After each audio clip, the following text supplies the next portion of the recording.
ვსაუბრობთ ძალიან მნიშვნელოვან თემაზე, რომელიც დავაანონსეთ გადაცემის დასაწყისში და გადაცემის მსვლელობისას, იმიტომ რომ მართლაც მნიშვნელოვანი საკითხი არის, რომელიც მოექცა ყველას ყურადღების ცენტრში და იყო ბევრი მithmama. სულ ცოტა ხნის წინ კარგად იცით, რომ განათლების რეფორმის ფარგლებში დაანონსდა ორი უნივერსიტეტის, ივანე ჯავახიშვილის სახელობის სახელმწიფო უნივერსიტეტისა და ტექნიკური უნივერსიტეტის გაერთიანება. თუმცა პრემიერ-მინისტრის გადაწყვეტილებით აღარ გაერთიანდება ეს ორი უმაღლესი სასწავლებელი. რაც ცვლილებები და კონკრეტული გეგმა შეიმუშავა სამინისტრომ, გავიგებთ ჩვენი სტუმრისგან ზვიად გაბისონია, განათლების მინისტრის მოადგილე შემოგვიერთდა. მოგესალმებით. დიდი მადლობა სტუმრობისთვის. მოკლედ, ძალიან მარტივი კითხვით უნდა დავიწყოთ, სანამ უკვე სიღრმეებში გადავალთ, რატომ შეიცვალა გადაწყვეტილება ამ ორი უმაღლესი სასწავლებლის გაერთიანების შესახებ? მოგეხსენებათ, რომ უმაღლესი განათლების რეფორმა რამდენიმე კომპონენტს გულისხმობს, მათ შორის ერთ-ერთი ყველაზე მნიშვნელოვანია არ მოხდეს დუალიზება ფაკულტეტების და დუალიზება შესაბამისი სპეციალობების, შესაბამისად გაორება, ხო? გაორება, ერთი და იგივე, ვთქვათ, საგანმანათლებლო ქალაქში სახელმწიფო უნივერსიტეტებს გულისხმობთ, არ უნდა იყოს ერთი და იგივე სპეციალობები, რადგან ეს გადავსებას შესაბამისი რაოდენობისა ვერ აკმაყოფილებს შემდეგ ბაზარს, რადგან უფრო მეტია მიწოდება ვიდრე მოთხოვნა და აქედან გამომდინარე მთავარი კონცეფცია იცით თქვენ, რომელიც შემოდგომაზე დამტკიცდა და მისი აღსრულების ნაწილზე გადავიდა სამინისტრო. შესაბამისად ჩვენი გადაწყვეტილებაც ამას ეფუძნებოდა, რა თქმა უნდა, ეს იყო შეთავაზება, რომლის მიხედვითაც მნიშვნელოვანი იქნებოდა, რომ ჰუმანიტარულ-სოციალური მიმართულება გამოცალკევებოდა და შეერთებოდა თბილისის სახელმწიფო უნივერსიტეტს, თუმცა შეთავაზება გულისხმობდა უნივერსიტეტების გაერთიანებას, რომლის ფარგლებშიც დიდი ავტონომიით და ეს პრემიერ-მინისტრმა ცალკე თქვა, მინისტრმა ჩვენც გამუდმებით ვამბობდით ამას და ვამბობთ დღესაც, რომ ძალიან მნიშვნელოვანი იქნებოდა ერთ კუთხეში, ამითი რეიტინგები კიდევ უფრო მოემატებოდა უნივერსიტეტს, გაცილებით უფრო მაღალ პრესტიჟულ შედეგებს მივიღებდით უახლოესი 5 წლიან პერსპექტივაში, გამოეყოფოდა ტექნიკურ-ტექნოლოგიური მიმართულებები თბილისის სახელმწიფო უნივერსიტეტში გადაინაცვლებდა ისეც, ხოლო ჰუმანიტარულ-სოციალური ისედაც უნდა გადანაცვლებულიყო თბილისის სახელმწიფო უნივერსიტეტში. ბოლო გადაწყვეტილების მიხედვით მივიღეთ შემდეგი ტიპის გადაწყვეტილება, ჰუმანიტარულ-სოციალური მიმართულებები, რა თქმა უნდა, ისევ გადაინაცვლეს, მილევად რეჟიმში გადავა. ყველა სტუდენტი, რაც ასევე ემოციური საკითხი იყო და სტუდენტების ნაწილი ამბობდა, რომ მათთვის ძალიან მნიშვნელოვანი იყო, რომ საქართველოს ტექნიკური უნივერსიტეტის დიპლომი მიეღოთ, რადგან ეს უნივერსიტეტი დაიწყეს პირველივე კურსიდან. შესაბამისად, ამის შესაძლებლობა მათ ექნებათ 2028 წლამდე ყველა სტუდენტი, ვინც დღეს ჰუმანიტარულ-სოციალური მიმართულებებზე სწავლობს, ის დაასრულებს საქართველოს ტექნიკურ უნივერსიტეტს და მიიღებს შესაბამის მაგრამ ამის მერე ჰუმანიტარული ფაკულტეტები აღარ იქნება ტექნიკურ წელს უკვე მილევად რეჟიმში გადადის, ეს ნიშნავს, რომ პირველ კურსზე მისაღებ გამოცდებზე აღარ იქნება მიღება საქართველოს ტექნიკური უნივერსიტეტისა ჰუმანიტარულ-სოციალურ პროგრამებზე. რომ ბატონო ზიად, რომ დავაზუსტოთ, ანუ აღარ ერთიანდება ეს ორი უმაღლესი სასწავლებელი, საქართველოს ტექნიკური უნივერსიტეტი რჩება საქართველოს ტექნიკური უნივერსიტეტად. კი ბატონო, სუფთაწყლის ტექნიკური უნივერსიტეტი და იქნება აი სუფთაწყლის ტექნიკური, ანუ ეს ნიშნავს, რომ ის იქნება სპეციალიზებული უნივერსიტეტი. ანუ ის დუალიზება, ანუ გაორება, რაზეც ვსაუბრობდით, მაინც არიდებული იქნება, იმიტომ რომ ერთ და იგივე ფაკულტეტები აღარ იქნება თსუ-ში და ტექნიკურ უნივერსიტეტში, თუმცა აღარ მოხდება ტექნიკურად მათი გაერთიანება. რეფორმის არც ერთი კომპონენტი ამ მხრივ შეცვლილი არ არის. რეფორმის ეს არის კონკრეტული ტექნიკური გადაწყვეტილება, შესაბამისად ამ ნაწილში არანაირი პრობლემა არ წარმოადგენს. პრემიერმა ძალიან ნათლად განმარტა რა საკითხზე ხებზე ქონდა ჩვენ მსჯელობა. პირველი საკითხი თქვენ თავად მოусმენდით, რომ საქართველოს ტექნიკური უნივერსიტეტი სრულად უჭერს იმ რეფორმირების კურსს, რაც ჩვენ გვაქვს აღებული. შესაბამისად, სრული მხარდაჭერა გვაქვს ამ ნაწილში, რაც ჩვენთვის ასევე ძალიან მნიშვნელოვანია, რომ რეფორმების ნაწილში იყოს. გუშინ მქონდა პირველი შეხვედრა, მაგალითად, პირველი სამუშაო შეხვედრა, იცით თქვენ, რომ მინისტრის გადაწყვეტილებით მე ვხემძღვანელობ სპეციალურ სამუშაო ჯგუფს, რომელიც მუშაობს სწორედ ამ საკითხებზე, როგორც საქართველოს ტექნიკურ უნივერსიტეტთან, ასევე თბილისის სახელმწიფო უნივერსიტეტთან, საქართველოს ტექნიკურ უნივერსიტეტთან. გუშინ მქონდა პირველი ძალიან საინტერესო შეხვედრა, სადაც მილევად რეჟიმის საკითხებზე ვისაუბრეთ. კი ბატონო. მილევადი რეჟიმი კარგად გამარტოთ, რას გულისხმობს და კონკრეტულად რომელი ფაკულტეტები მოხდება სწორედ აი ამ ტერმინის ქვეშ. ძალიან მარტივად გეტყვით, საქართველოს ტექნიკურ უნივერსიტეტში 3 ფაკულტეტია დღეს ჰუმანიტარულ-სოციალური მიმართულების. ზოგადად თქვენ იცით, რომ ძველ პოლიტექნიკურ ინსტიტუტს ასეთი ტიპის მიმართულებები 90-იან წლებამდე ისედაც არ ქონდა და ჩვენი იდეა სწორედ ის იყო, რომ ამ ტრადიციულ სპეციალიზებულ მიმართულებაში დაგვებრუნებინა საქართველოს ტექნიკური უნივერსიტეტი, რასაც რომელსაც ვახორციელებთ. შესაბამისად, სამი ფაკულტეტი გულისხმობს სამართლის მიმართულებას, ჰუმანიტარულ მიმართულებას, იქ არის ჟურნალისტიკა, არის საერთაშორისო ურთიერთობები, ბიზნესი, საბანკო საქმე და ასე შემდეგ.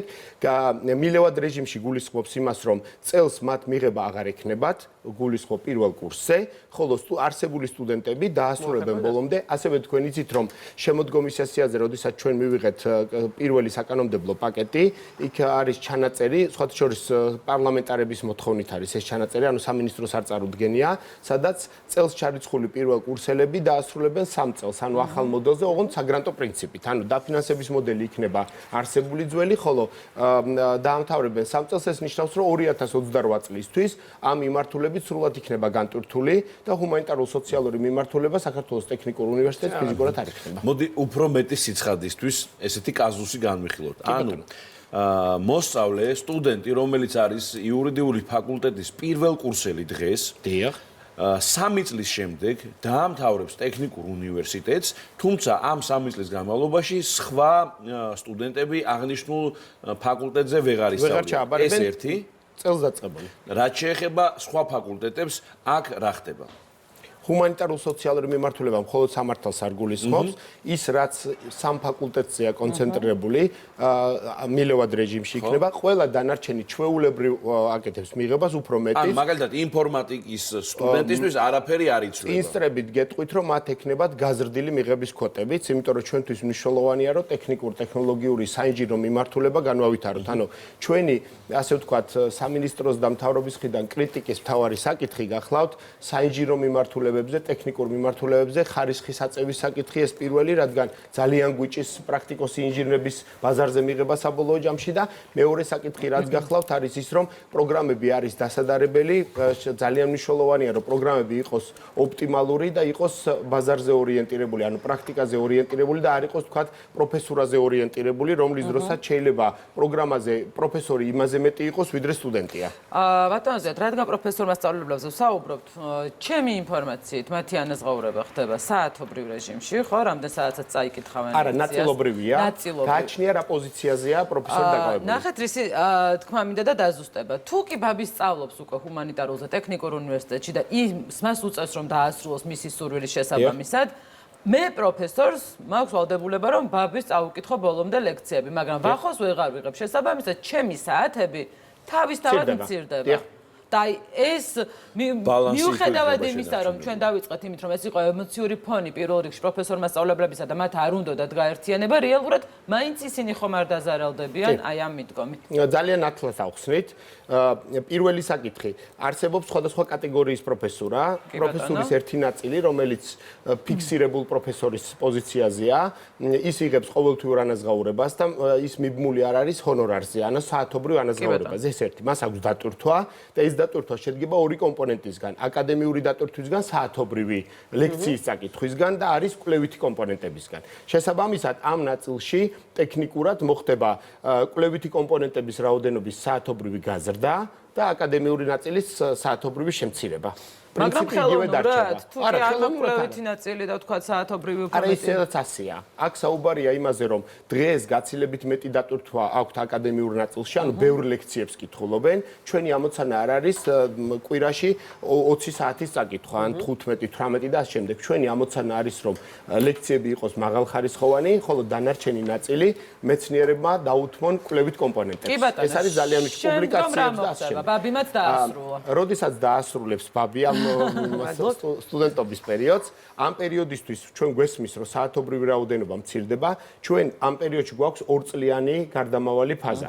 შესაბამისად, ნაწილი შესაძლებელია გადაინაცვლოს კვლევით ინსტიტუტებში, ნაწილმა შეიძლება გადაინაცვლოს ადმინისტრაციულ პერსონალში, ნაწილმა შეიძლება სხვა უნივერსიტეტებში გადაინაცვლოს. მაგალითად, თბილისის სახელმწიფო უნივერსიტეტში. ერთი შეკითხვა მაქვს. გასაგებია, ეს სტუდენტებთან მიმართებაში მაქვს ერთი შეკითხვა, ლექტორების კომპონენტი მეტნაკლებად გასაგები იყო. როდესაც მოხდება თქვათ ტექნიკურ უნივერსიტეტში მილევადი პროცესის დასრულება, აღმოჩნდება, რომ ჰუმანიტარული საკითხების შესწავლა შესაძლებელია მარტო ივანე ჯავახიშვილის სახელობის საქართველოს უნივერსიტეტში. ეს სახელმწიფო უნივერსიტეტი. სახელმწიფოს გულში. ასევე თბილისში, ასევე დიდი ალბათობით ბათუმში.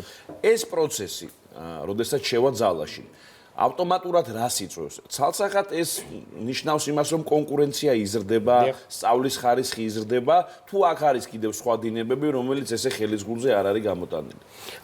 პირველი, უახლოესი პერიოდი არ იგეგმება სტუდენტების რაოდენობის კვოტირების შემცირება, ეს პრემიერ-მინისტრმა თქვა და ვადასტურებთ, რა თქმა უნდა. ეს ნიშნავს იმას, რომ ამ ნაწილში სტუდენტების რაოდენობა არ შემცირდება. გადანაწილების ნაწილში შესაძლებელია, რომ გაცილებით მეტი კვოტები ქონდეს IT და ტექნიკურ და ტექნოლოგიურ მიმართულებებს, რაც ძალიან მოთხოვნადია და ბაზარზე ხშირად დეფიციტი გვაქვს. თქვენ იცით, რომ ესეთი მიმართულების სპეციალიზაციის მქონე ადამიანები ასევე ფრილანსერებათაც მუშაობენ და საქართველოსთან დისტანციურად უცხოურ კომპანიებზეც მუშაობენ. ამიტომ ჩვენთვის ეს ძალიან მნიშვნელოვანია. ჰუმანიტარულ სოციალური მიმართულებითაც არ ვფიქრობთ, რომ უახლოეს პერიოდში იქნება მკვეთრი ვარდნა, გულისხმობ მისაღებ კონტინგენტისა, თუმცა პერიოდულად, რა თქმა უნდა, ჩვენი ამოცანა გახლავთ ხარისხის ზრდა და ეს ხარისხის ზრდა კონკურენციის ზრდაშიც უნდა აისახოს და აქ ცუდი არაფერია, პირიქით ჩვენ მიგვაჩნია, რომ მთავარი პრობლემა რაც დღეს ყველაზე დიდი გამოწვევა შედეგობრივი თვალსაზრისით მივიღეთ, სწორედ ეს არის, რომ რეალურად სტუდენტი, როდესაც უამრავი ტიპის არჩევანს აკეთებს და სადღაც მაინც ხვდება, შესაბამისად იქ ხარისხი არის ძალიან დაბალი და გარწმუნებთ, ამას გეუბნებით მე დაახლოებით 22-23 წლის პროფესორი, რომელსაც ნამუშევარი მაქვს სახელმწიფო უნივერსიტეტებშიც და კერძო უნივერსიტეტებში. პრობლემურია, სრული პასუხისგებლობით გეტყვით. კი ბატონო, ნამდვილად ეს კონკურენციას გაზრდის, ხარისხს გაზრდის, მაგრამ მოთხოვნაც გაიზრდება. ამ შემთხვევაში რო ავიღოთ ივანე ჯავახიშვილის სახელმწიფო უნივერსიტეტი, ხო? შესაბამისად ეს ყველა სტუდენტი, რომელსაც პირობითად უნდა რომ იურიდიულ ფაკულტეტზე ჩაბაროს, ყველა წავა ამ მიმართულებით. რამდენად შეძლებს უნივერსიტეტი, რომ ყველა სტუდენტის მოთხოვნა დააკმაყოფილოს და მიიღოს იგი, ცხადია ქულების გათვალისწინებით. რეალურად ამის ბრძაობა დღესაც არსებობს, გარწმუნებთ, უახლოეს პერიოდში კვოტირება გამოქვეყნება თუ არა, ნახავთ, რომ არანაირი პარალიზება არც ერთ უნივერსიტეტში ამ მიმართულებით არ ხდება. ჩვენი მთავარი ამოცანა არის, რომ 2-3 წლიან პერიოდში კონკურენცია გაიზარდოს, უფრო მაღალი კატეგორიის და მაღალი მოსწრების სტუდენტები მოხვდნენ შესაბამის სპეციალობებზე, იმისათვის, რომ 4 წლიან, 3 წლიან, 5 წლიან პერსპექტივაში მივიღოთ მაღალკვალიფიციური სპეციალისტები. ეს არის მთავარი იდეა. შესაბამისად, ამ მიმართულებით გარწმუნებთ, რომ არანაირი დამატებითი რაიმე ტიპის ზეწოლა უნივერსიტეტების მენეჯმენტში ან იგივე ადმინისტრების ნაწილში არ იქნება. კი ბატონო, მაგრამ როგორც ხვდებით, ძალაში რჩება ერთი ქალაქი, ერთი ფაკულტეტის პრინციპი. ეს ხომ არ შეზღუდავს სტუდენტების თავისუფალ არჩევანს? არა. და გეტყვით რატომ? პირველ რიგში იყო, მაგრამ ცოტა საეჭვო. კი, არა, საეჭვო არ არის, გეტყვით რატო არ არის? ერთი ნებისმიერი სპეციალობა, რომელიც გინდა ავიღოთ, მაგალითის სახით შეგვიძლია გითხრათ. მაგალითად, იურიდიული ან ეკონომიკის ფაკულტეტი, ან ბიზნეს ადმინისტრების ნაწილი. სტუდენტს ექნება არჩევანი შემოხაზოს ერთი უნივერსიტეტი, ან იგივე საინჟინოს მშენებლობა. შეუძლია შემოხაზოს საქართველოს ტექნიკური უნივერსიტეტი, შეუძლია შემოხაზოს ქუთაისის ან ერთი ან მეორე უნივერსიტეტი, რომელსაც ეს სპეციალობა ექნება, შეუძლია შემოხაზოს კერძო უნივერსიტეტების უამრავი არჩევანიდან ნებისმიერი, თქვენ იცით, რომ ჯამურად 64 უნივერსიტეტი გვაქვს, ანუ ის, ვისაც სპეციალობა ექნება, მაგალითად მშენებლობა, ეს არჩევანი მას ექნება საკმაოდ მრავალფეროვანი. მაგრამ თუ მინდა სახელმწიფოში სწავლო და თან თბილისში ტექნიკურს ვერ გავწდები. ტექნიკურს ვერ გავწდებით, თუ ტექნიკურს აქვს მხოლოდ მშენებლობის და დიდი ალბათობით ეს ასე იქნება. აი, მოდი ტექნიკური უნივერსიტეტი მაინც საკვანძო აღმოჩნდა ჩვენი საუბრის დროს.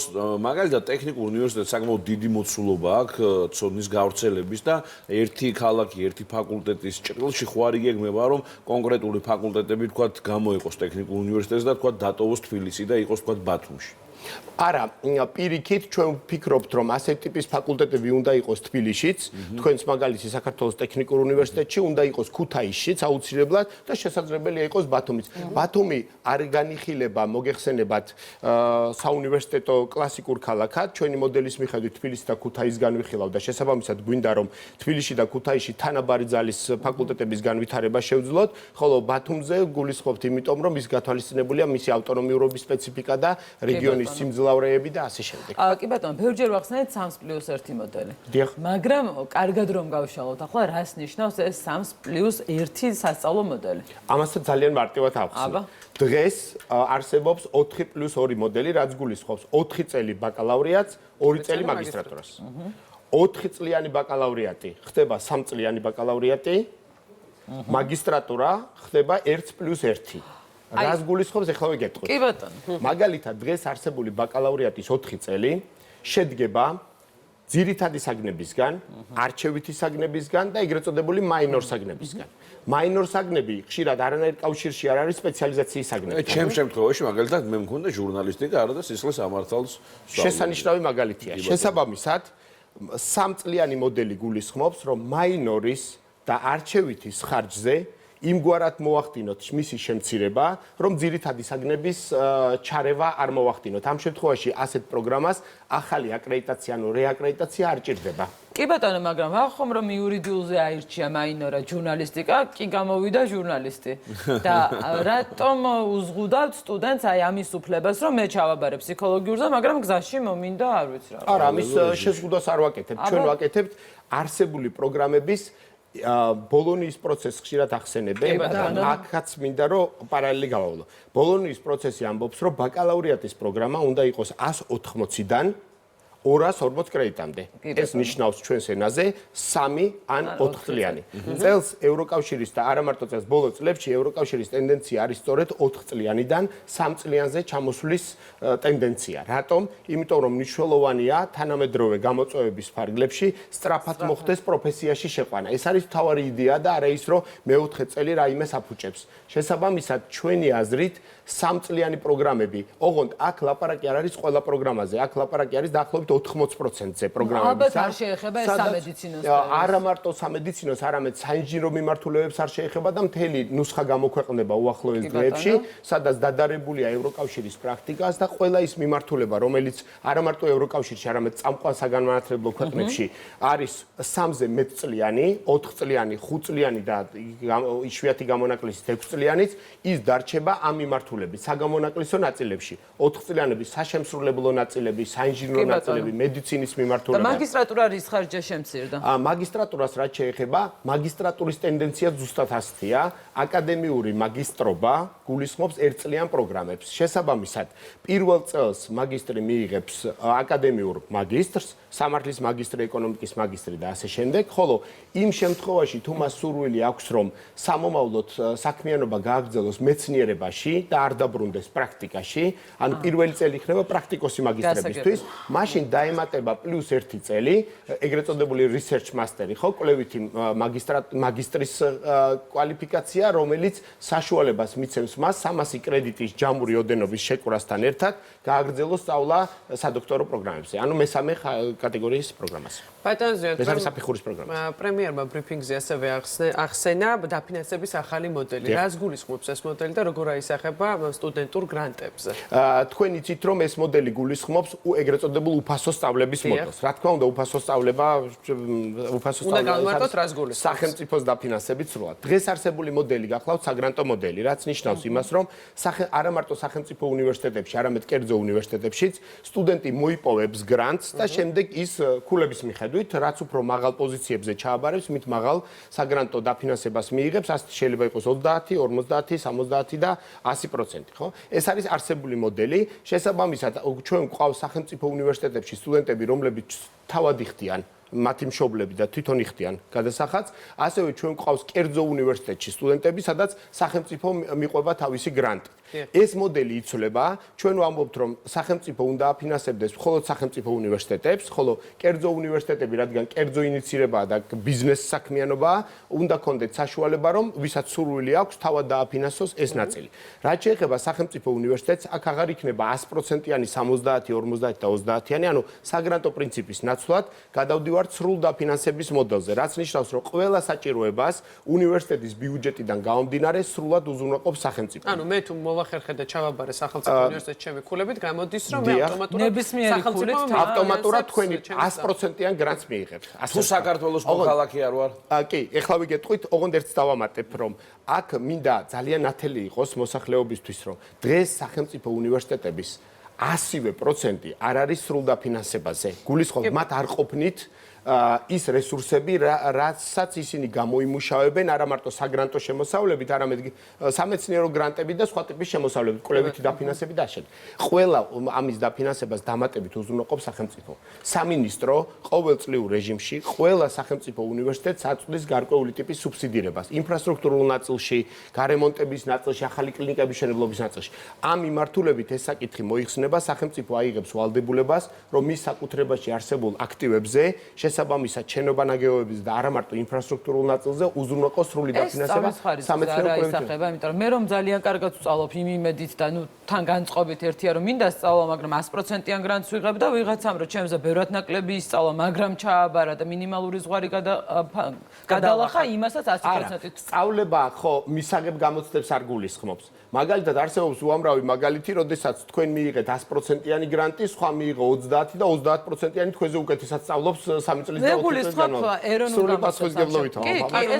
ეს არანაირი ლოგიკა არის. თუ ვიქნები ნომერ პირველი სტუდენტი, ერთნაირად მივიღებ დაფინანსებას. ჩვენი ამოცანაა, რომ ბარიერი თანდათან აიწიოს, რომ რაც შეიძლება მაღალი კვალიფიკაციის მოსწავლეები მოხვდნენ სტუდენტების რანგში, გულისხმობთ სახელმწიფო, ანუ სახელმწიფო პოლიტიკის მთავარი ატრიბუტი გახლავთ ის, რომ თავარი მიღების ნაწილი იყოს არა მარტო მაღლა აწეული და თქვენ იცით რომ სტატისტიკურად ასეთები როგორც წესი უკეთესად სწავლობენ, არამედ რეგიონებში რეპეტიტორიუმის მაგალითზე უზრუნველყოთ იმ დონის სწავლება, რომ ასეთი ტიპის ბავშვები, ნიჭიერი ბავშვები მოხვდნენ კონკურენტებად იმ ბავშვებთან მიმართებაში, რომლებსაც აქვს საშუალება რომ კერძო რეპეტიტორიუმი ეს რეფორმა გასაგებია აკადემიური სასწავლო დაწესებულებების შემთხვევაში. თუმცა არის კონკრეტული სპეციფიური უნივერსიტეტები, მაგალითად სამხატვრო აკადემია, კონსერვატორია, თეატრალური უნივერსიტეტი და ასე შემდეგ.